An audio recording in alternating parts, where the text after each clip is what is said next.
지난 시간 우리는 포커싱 예수, 이스라엘의 유구한 역사들을 출애굽부터 예수님 당시까지 아우러 쭉 일맥요연하게 역사를 다루던 바울의 비시디아 안디옥 회당에서의 설교,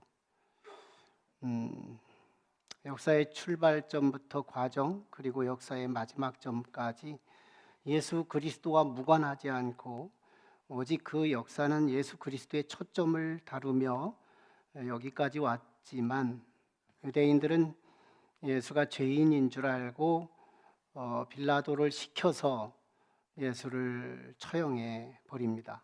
예수님은 역사적으로 죽임을 당하셨고, 하지만 하나님은 예수 그리스도가 죄가 없음을 부활을 통해 입증하셨고, 또 이 부활을 통해서 사망 권세가 예수 그리스도 안에서 파괴되고 권세를 깨뜨렸던 사건을 부활을 통해서 복음을 선포했습니다.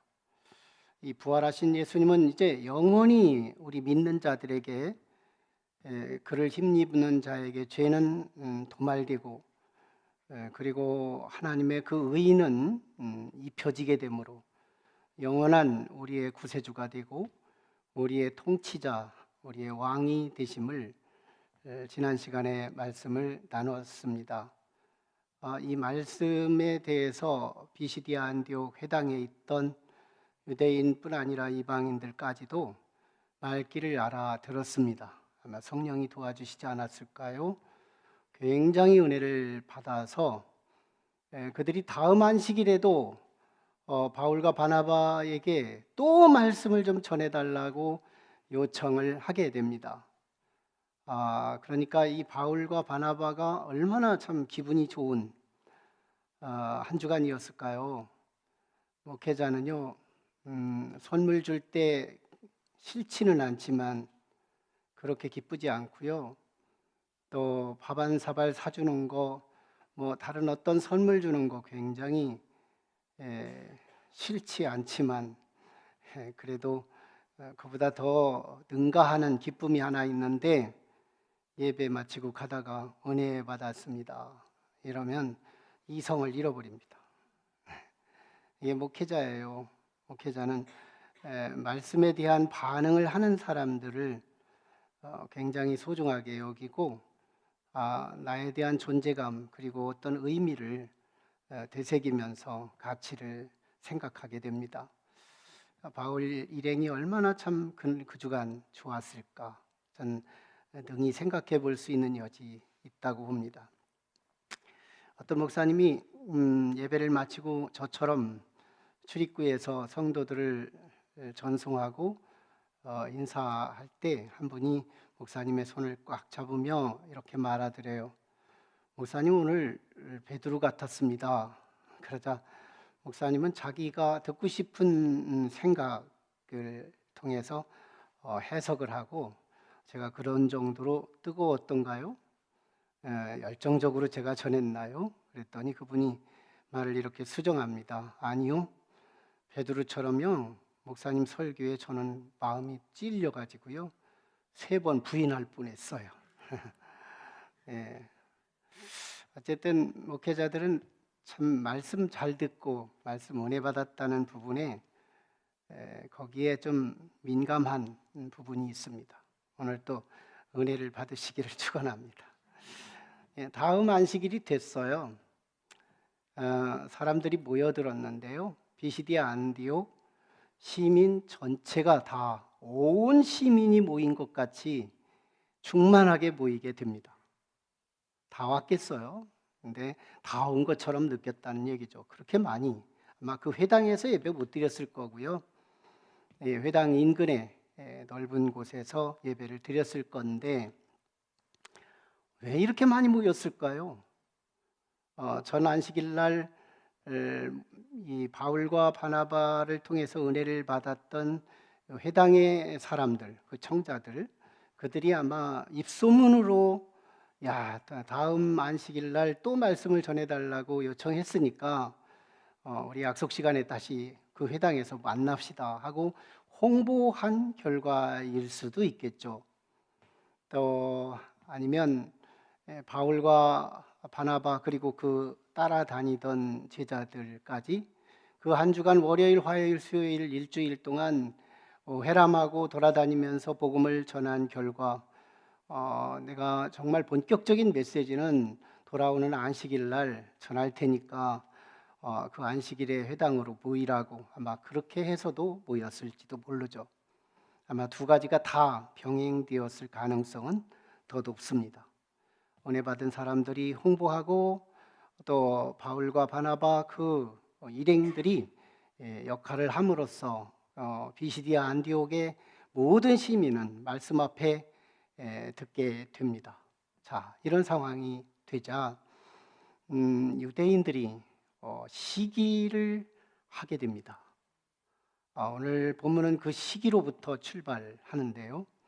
여러분, 시기심이라는 것이 그리스도 밖에 있을 때 우리 생활에 아주 기본적인 심성처럼 우리를 자리 잡고 있는데요. 믿고 난 이후에는 시기심이 없어질까 하고 우리를 자성해 보면 믿고 난 이후에도 가끔씩은 내 마음을 치고 들어오는 이 시샘 또는 시기심이 우리를 강타해 올 때가 있습니다. 여러분, 이 시기심이라는 걸 사전적으로 정의를 한다면 나의 어떤 대상, 이웃이 나보다 능가하고 나보다 우월한 이 실력을 보았을 때 나는 괴로운 감정, 나는 너무 괴롭다. 네가 잘 되는 것이 내가 기쁨이 아니고 네가 잘 되니까 상대적으로 내가 괴롭다. 이 괴로운 감정, 이것이 아마 사전적 의미가 될 겁니다. 그런데 이 시기심은 두 가지로 갈라지는데요. 하나는 양성적 시기심이 있고 또 하나는 악성적 시기심이 있는데, 양성적 시기심은요, 누군가가 도전을 주고 그 사람을 통해 내게 아픔이 왔지만 그것을 통해서 심기일전하고 나는 이 기회를 통해서 내 시간의 계획표를 수정하면서 나를 더 발전시키는 계기로 연결시키는 사람들, 이걸 양성적 시기심이라고 한다는 거죠. 그러나 이 악성적 시기심을 가진 사람들이 있어요. 나보다 잘하는 사람은 무조건 깨버리고 이미 내게 주어진 은혜는 망각해버리면서 끝내 상대방은 더 촉진시키고 나는 무너지는 결과, 이런 것들이 우리의 주변에서도 얼마든지 있더라는 겁니다. 영국의 한 런던에 마이어라는 목사님이 있었어요. 그분이 스펄전 목사님 그리고 캠벨 몰간 목사님이 미국에서 유학을 하고 영국 런던에 개척을 합니다. 마이어 목사님이 먼저 교회를 세워서 교회를 어느 정도 성장시켰는데 갑자기 몰간 목사님이 오고 스펄전 목사님이 교회를 막 자극을 주면서 키워가니까 이 마이어 목사님 교회의 성도들이 떠나서 그 교회로 몰려가는 거예요. 그러니까 지금 우리 교인이 안 가고 거기만 성장만 해도 시샘이 날 텐데 마이어 목사님의 이게 시기심이 생깁니다.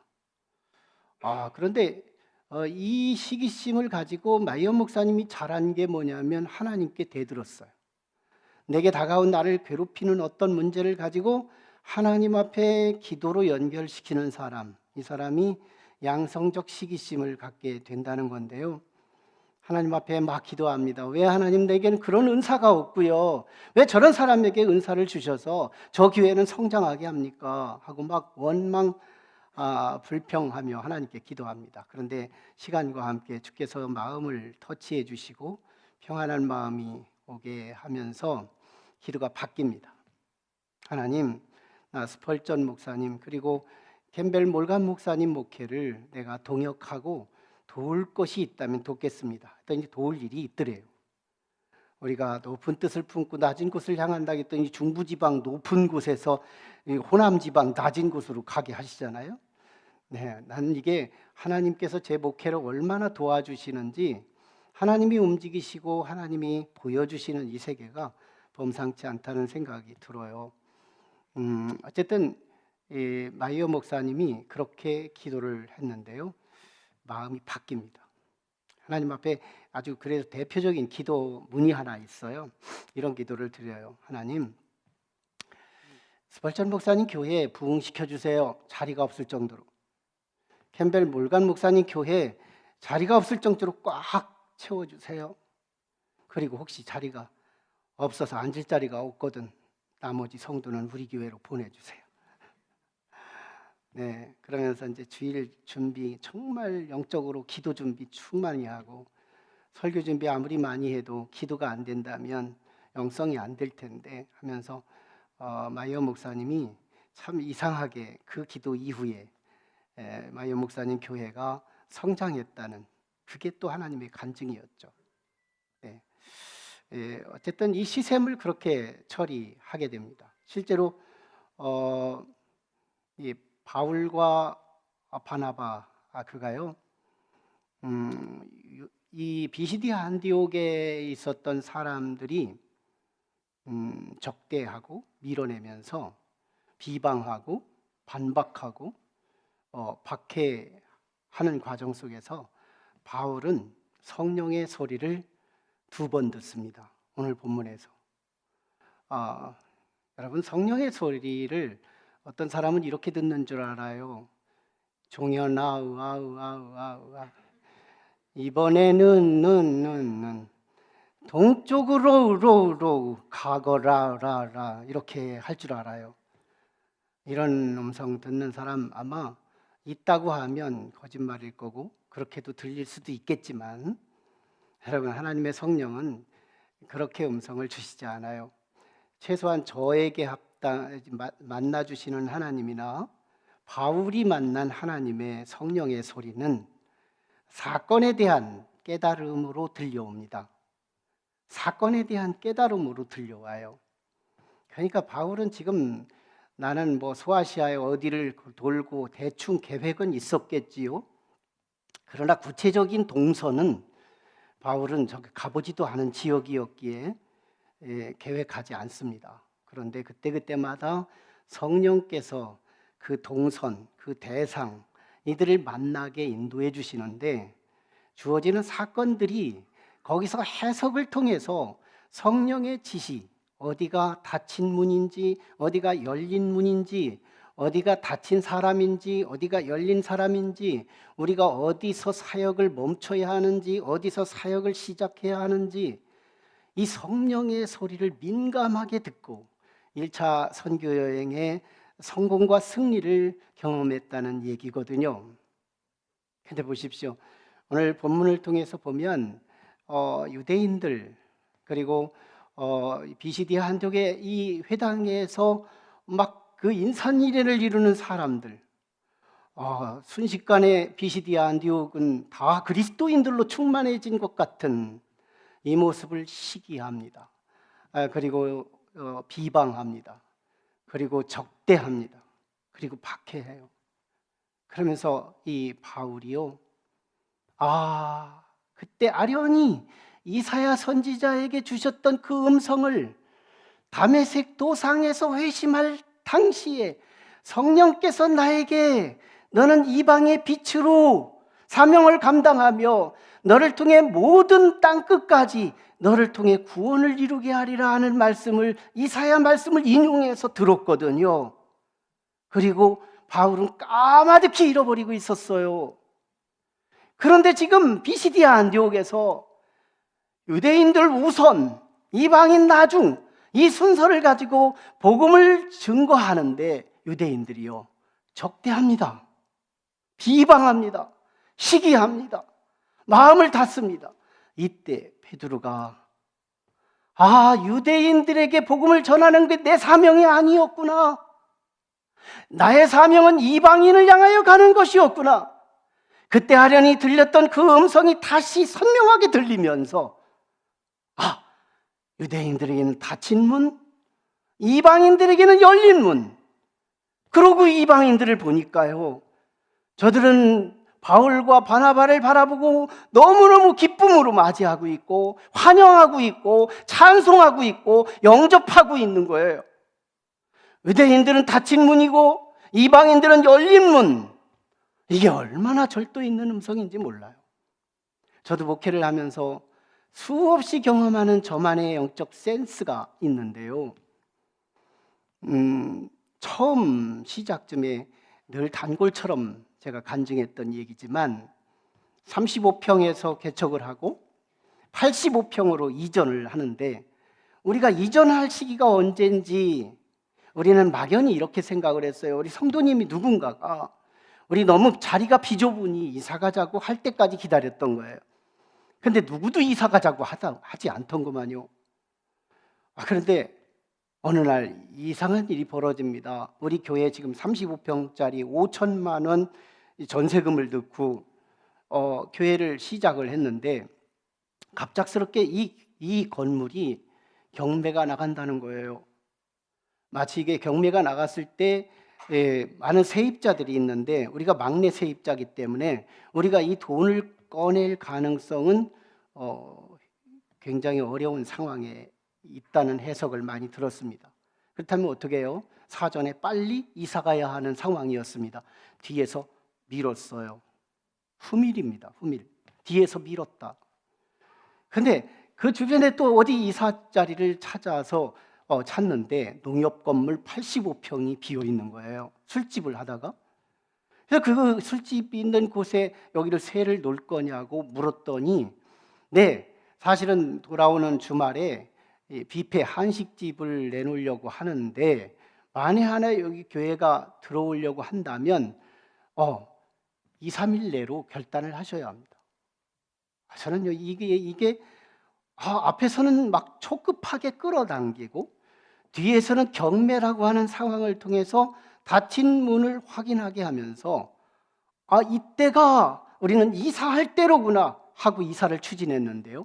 그 이후에 우리 탄동교회였지만 그때 정말 놀라우게 불티나는 하나님의 성령의 역사가 일어났습니다.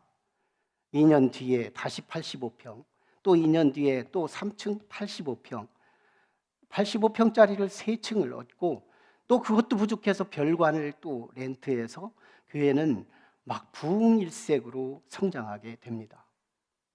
하나님 성령이 지시하는 곳, 닫힌 문이 아닌 열린 문으로, 닫힌 사람이 아닌 열린 사람으로 그 사역을 이끌어 갈 때 하나님은 열매를 보여주시더라는 거예요. 여러분, 하나님께서 우리를 인도해 주시는 그 위대한 역사가 있기를 원합니다.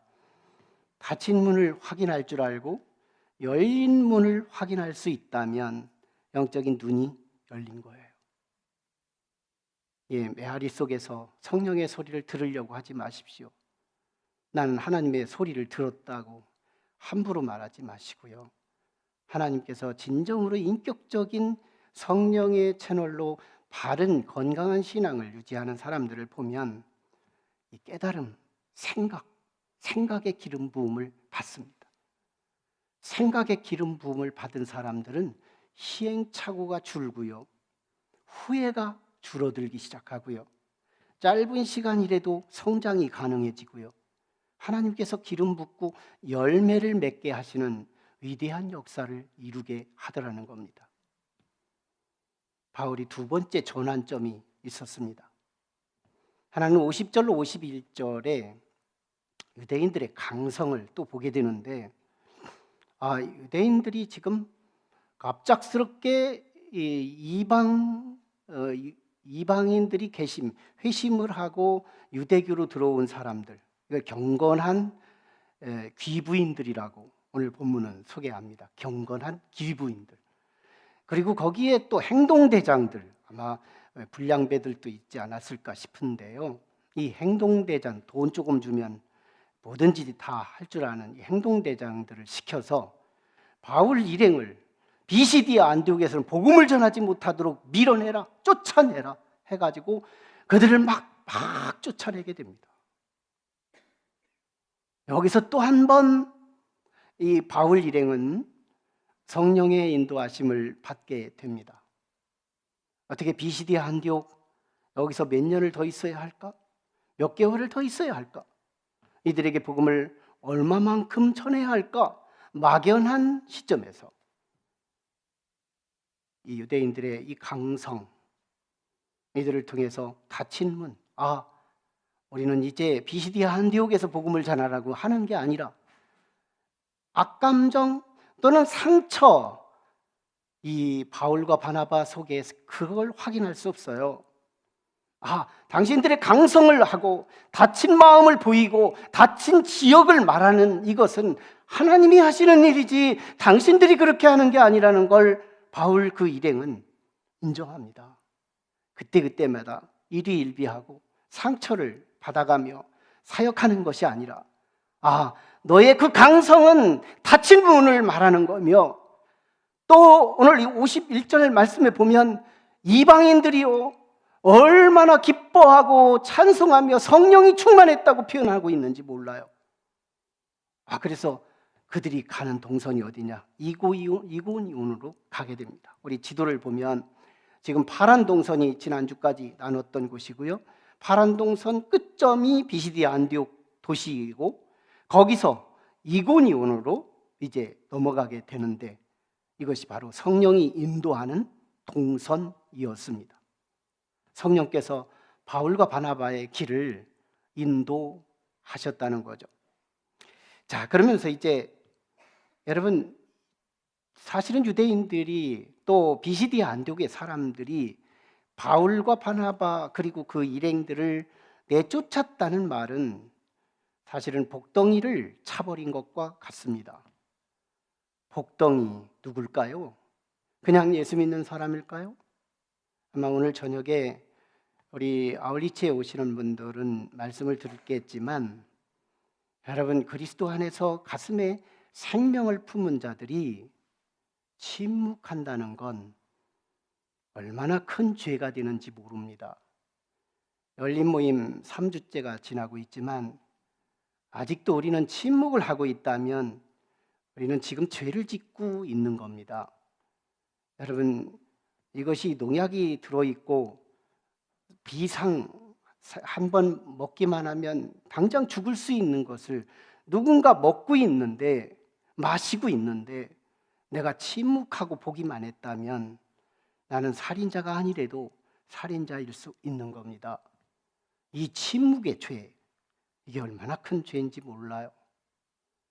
여러분, 정말 저들의 복덩어리, 내 가슴에 있는 예수는 당신의 팔자를 고칠 수 있고 당신의 운명을 수정할 수 있고 당신에게 지옥에서 천국으로 이동시킬 수 있는 이 비장한 가슴을 갖고 당신에게 다가왔고 비시디아 안디옥에서 복음을 증거하는 나는 누굴까요?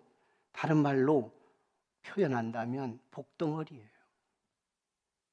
저는요, 어릴 적부터 복덩어리 소리를 많이 듣고 살아왔어요.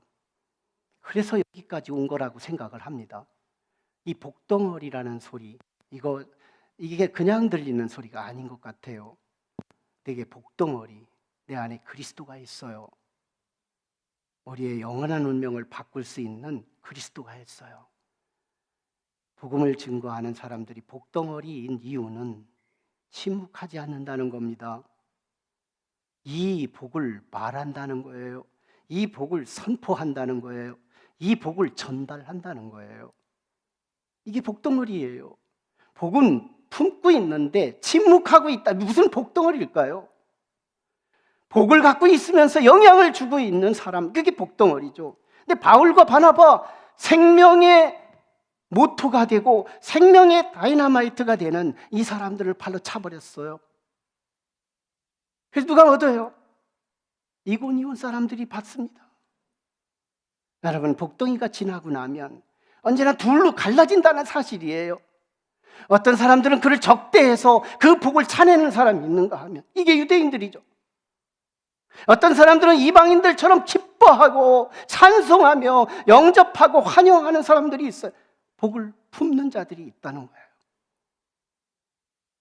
그럼 오늘 우리는 복덩어리가 되기를 원하고, 우리가 지나갈 때 사람들이 둘로 나누어진다는 사실을 우리가 기억하며 우리의 걸음, 우리의 동선, 하나님이 인도하는 복된 이끄심이 되기를 축원합니다. 지난 한 주간에는요, 새롭게 하소서에 출연했던 김기동 목사님이 미국에서 한인교회 목회를 하는데, 이 양반이 전도의 지혜가 있어서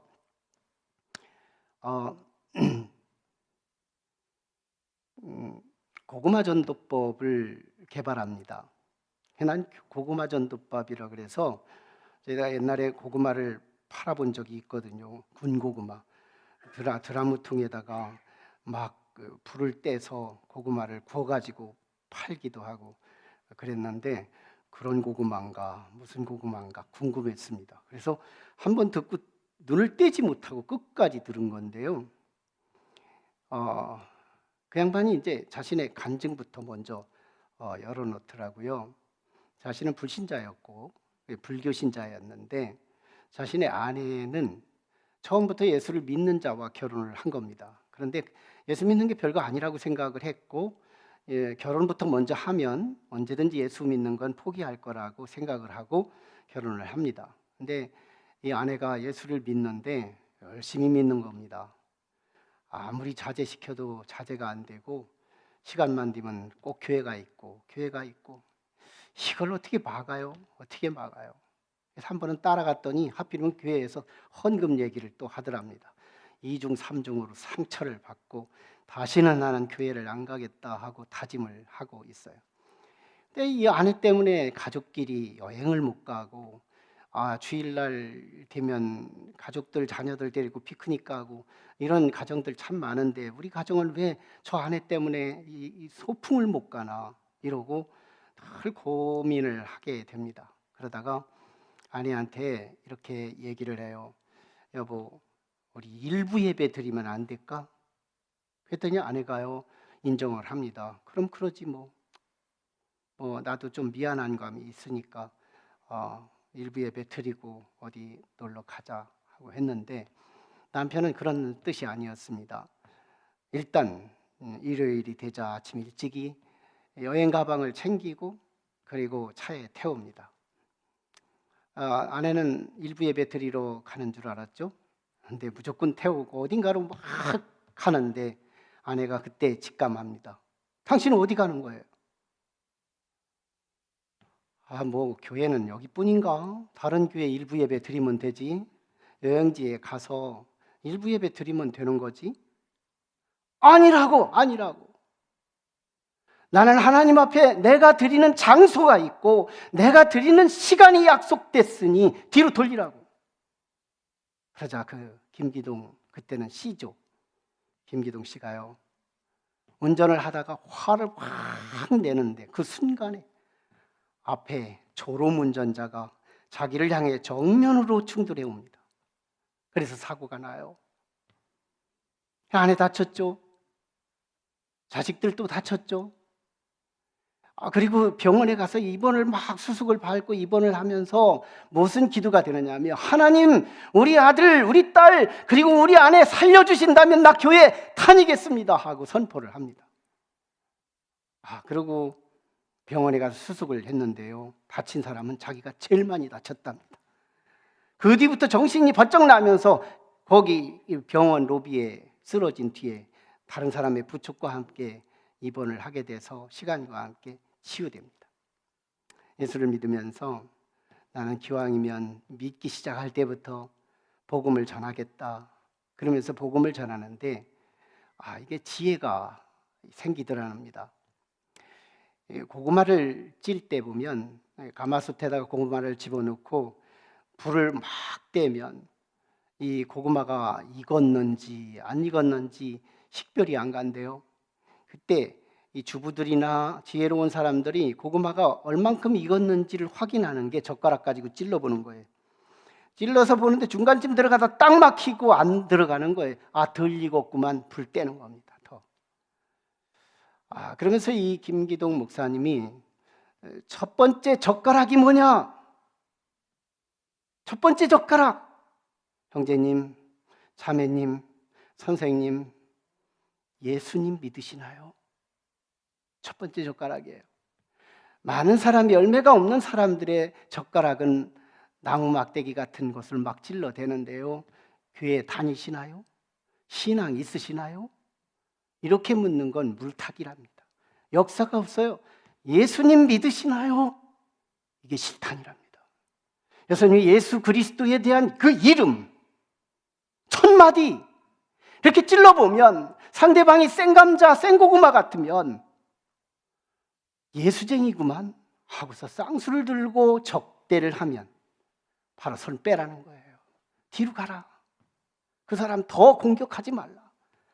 더 공격하면 그 사람 상처받고 다음에 복음의 지장이 오니 일단 빼라 이거예요. 그리고 따뜻한 온도 커피 사주고 밥 사주고 따뜻하게 관계를 가져줘라. 그리고 한참 지나고 나서 두 번째 젓가락을 찌르는데 형제님 기도하고 있습니다. 기도하고 있습니다. 쭉 찔러보면 아직 덜 익은 고구마는 나 위해서 기도하지 마세요. 기분 나빠요. 기분 나빠요. 그런데요, 익은 고구마는 자기는 기도도 하지 않고 아직 예수를 믿지도 않는데도 그는 고맙습니다. 그런다는 거예요. 어느 정도 익었구나. 그때 지혜를 다하고 총력을 다해서 그를 섬기면 익은 고구마로 하나님에게 부부갈 수 있답니다. 여러분, 인생을 살아가면서 닫힌 문이 어딘지 열린 문이 어딘지만 이 식별할 수 있다면 철들은 거예요. 그리고 성령의 도우심을 받는 거예요. 참 하나님께서 나를 어떻게 인도하는지, 하나님은 이쪽으로 인도하는데 나는 저쪽을 고집하고 있다면 우리는 성령하고 상관없이 신앙생활을 하거나 우리 인생을 살아가고 있는지 모릅니다. 우리에게 주어지는 크고 작은 사건들을 통해서 어디가 닫혔고 어디가 열렸는지, 다쳤다고 상처받지 말고 툭툭 털고 당신의 방향을 전환하라. 이 사람이 아니라면 빨리 다른 사람으로 시선을 바꿔서 그 사람에게 복음을 전하고, 그 사람이 또 아니라면 또 그냥 페어플레이, 그냥 가벼운 마음으로 다른 곳으로 전환해서 그에게 또 전하고, 누군가가 한 번 젓가락 찌르고 두 번 젓가락 찌르다가 어느 시점에 가서는 나를 신뢰하기 시작하면서 그가 나의 인격을 수용하고 내 속에 있는 복음까지 수용함으로 열매를 맺게 되는 이 위대한 역사가 저와 여러분에게 함께 하기를 주의 이름으로 축원합니다. 기도하시죠.